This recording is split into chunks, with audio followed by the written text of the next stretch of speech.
Филмите от заклинанието са страховити, но истинските истории за тях са още по-ужасяващи. В това видео ще ви разкажа кои части са истински, какво наистина се е случило и какво са скрили от нас. Здравейте, приятели!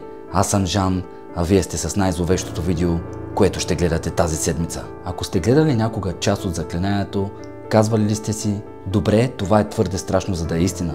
Ако сте го правили, то тогава грешите, защото всичко, което ще видите сега, е вдъхновено от реални случаи, а някои от тях все още нямат обяснение.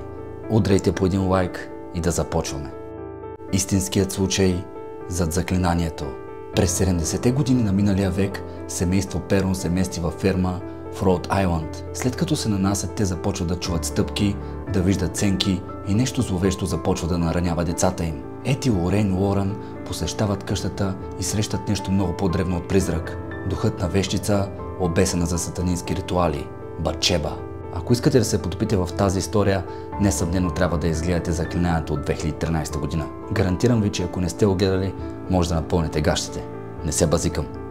Филмът е наистина доста страшен. Той е в моите топ 13 страшни филми на ужаси, създавани някога. Анабел не е порцеланова, но е истинска. Истинската Анабел не изглежда като от филма. Тя всъщност е парцалена кукла тип Раджет Ан.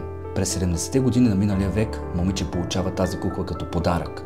Скоро обаче започва да се случват странни неща. Куклата се мести сама, пише бележки, а приятел на семейството е удушен от невидима сила. Семейство Уорън я затварят в стъклена кутия, където се намира и до ден днешен. Аз лично бих отишъл да я видя.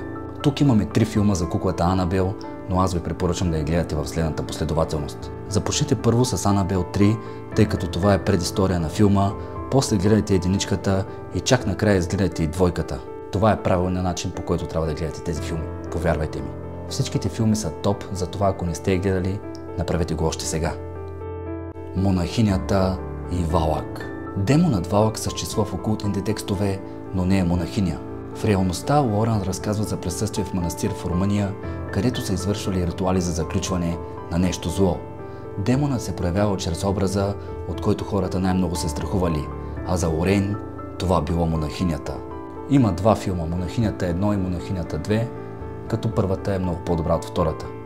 Но ако не сте я гледали и двете, наистина трябва да го направите, защото това са наистина страхотни и наистина доста страшни филми. Заклинанието 3. Дяволът ме накара да го направя. Въпреки че третата част лично за мен е най-несполучливата от всички филми за заклинанието, то тя се основава на истинска история. Това е единственият съдебен случай в САЩ, при който защитата твърди, че клиентът им е бил обладан от демон. Истинско убийство, реален процес и Уорън като ключови свидетели. Обвиняемият Арни Джонсън твърди, че преди да убие е видял демонично лице. Има и филм, който се казва по същия начин. Заклинанието 3. Демоничният убиец. Или Дяволът ме накара да го направя. Както казах, за мен лично това е най-несполучливата част от тази поредица, но все пак е добра и можете да я гледате. И така, скъпи приятели, това не са просто филми. Това са истории, оставили белези върху реални хора. Тук е най-правилният момент да ви попитам: вие вярвате ли в паранормалното или смятате, че всичко е въображение? Споделете ми вашето мнение долу в коментарите.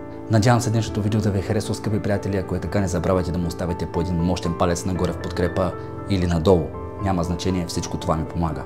Ако искате да станете част от канала, абонирайте се с камбанка или станете членове.